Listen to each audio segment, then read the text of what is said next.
Everyone come through Saturday's game in one piece, Mark? They did, yeah, they did. Everyone fit for Tuesday? Everyone's fit for Tuesday. Trained well this morning, indoors, thankfully, and now we're all in good shape.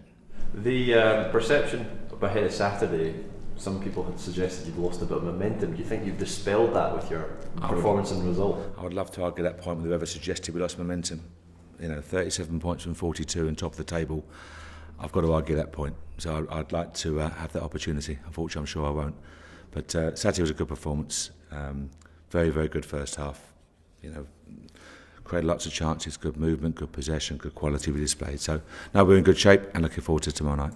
Moving on to today, there are stories that won't go away linking you with other jobs. Today you are the odds-on favourite to be the next Fulham manager. Do you take these things with a pinch of salt? It's very flattering. Yeah, it's always good to be linked. Lots of times in your life when you're not linked to jobs, that's for sure. But no, all we can do is put your head down and do your job here. And the amount of managers change, or the clubs change their managers down south, you see the number increasing year on year. So that's going to be a normal speculation. But it's always nice to be linked. Have you had any contact at all with any other club? No, I'm a Rangers manager. The challenge of Rangers and what you are trying to do here, is that with respect to other clubs perhaps a bigger challenge maybe than managing in the Championship? It's a huge club here. There's some big clubs in the Championship, there's no doubt about that. But this is a huge club with we started off well. There's a big project in place here, and we have to be the best we can be every single day to try and take the club forward. It's had a tough 4 or 5 years. Everyone's aware of that. Everyone knows where the club's been to, but they also know where the club needs to get to. So we have to make sure we play a pivotal role in doing that. Down south, the clubs that everyone knows about the Championship. It culminates in the biggest game in world football and the richest game in world football. So everyone's aware of what's involved in that division. A fantastic division, but our focus right now is here at Rangers. What stage would you consider your work at Rangers done? Champions League final, maybe. But no, you have to aim high, don't you? You have to aim high, and we've got a job to do this season. We know what we have to do this season. That's been made very clear. We've then got to make sure we build a squad which is more than competitive in the league above, and see where that takes us. That's got to be our aim. Every club, that's not peculiar to Rangers, that's the same as every club in global football, is to be the best you can be. So if we can do that here, strong foundations, no short-term fixes, strong foundations, and build it very positively, then we'll be okay. Is there a glass ceiling for Rangers these days? In terms of? Where they can reach? It depends how good you are, it depends how good your recruitment is, it depends how good your planning is here and your structure is here. So, look at some of the clubs that have come right through divisions, right the way through. We've come back, we're in a good position right now, we're ready to go to the next level, and we'll build a squad accordingly. So it depends. Obviously I'm not saying it's a vague question, but we will go as high as we possibly can, and the stature of this club is one that demands the highest level. So we have to push for the highest level. How encouraged were you, Mark, with obviously the AGM at the tail end of last week and where the club's at in terms of how that allows you to plan for next season and beyond? Yeah, it's positive. The feedback, it's great to hear the very positive comments from the shareholders, and they received the good news from the owner.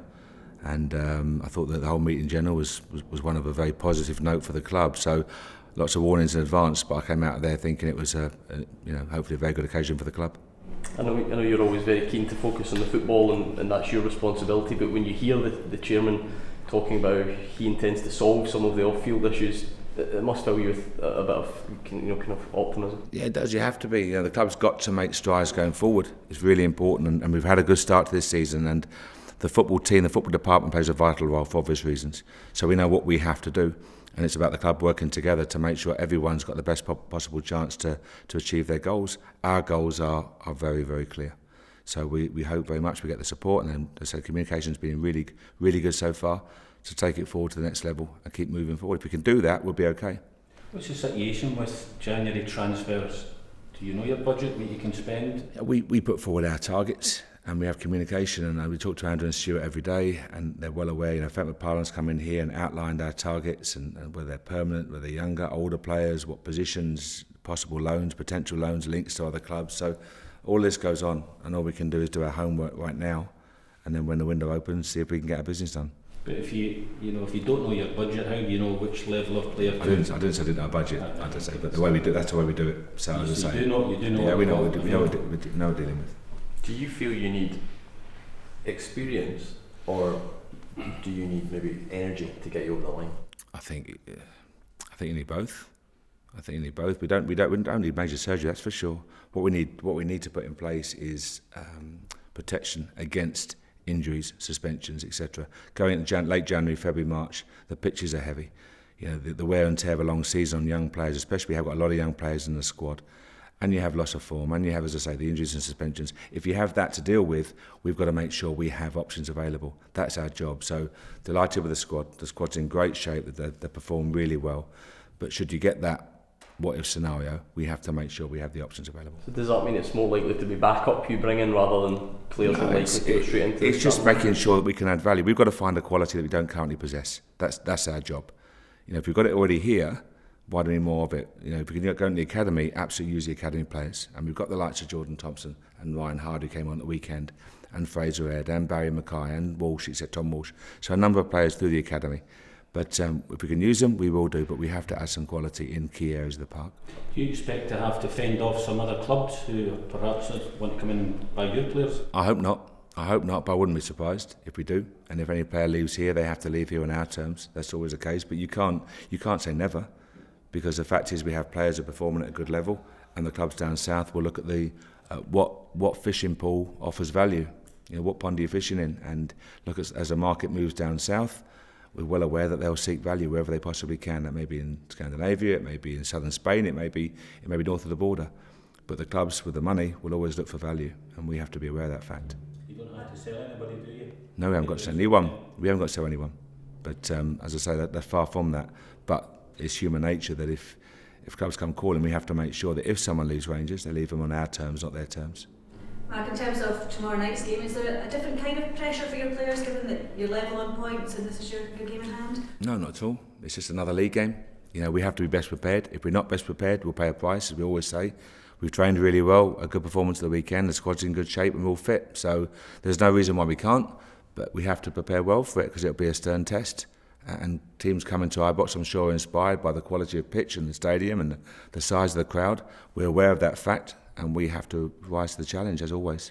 You've got a cup final now to look forward to. There's talk of Hampden being used as a venue. What would that mean to you? It'd be tremendous about National Stadium. You know, someone asked me, I didn't come out and demand the National Stadium. Someone said, would it be nice to play there? Absolutely, of course it would be. It'd be great to play there for the players and for the fans.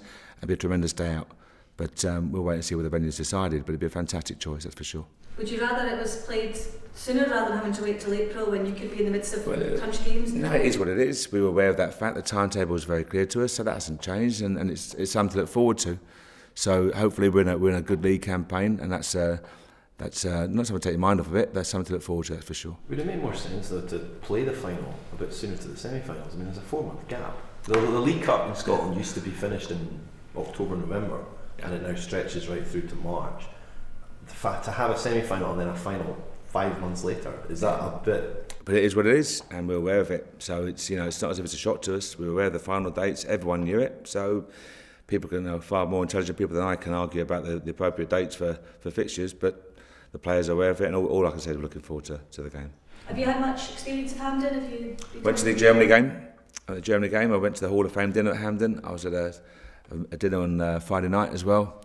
The professor that passed away, so I had some experience. Food's outstanding, pitch is magnificent, it's a great setting, so look forward to it.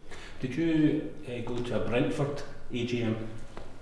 Brentford Fans Forum, Brentford Q&A, many Brentford board meetings, but never an AGM of that stage. It's a different size of club, very respectful to Brentford, but it's a different size of club at Rangers, so never anything of that scale. Did that kind of bring it home to you, that AGM? Yeah, I've never had to stand up and speak to shareholders before, that's for sure. You know, maybe 5 or 6 people around the board table, but no more than that. But I don't need my eyes open to the size of Rangers. You know, I've been in now 6 months. I'm very aware of the size and scale of the club, the stature of the club, the history of the club. So that's where I'm home every single day.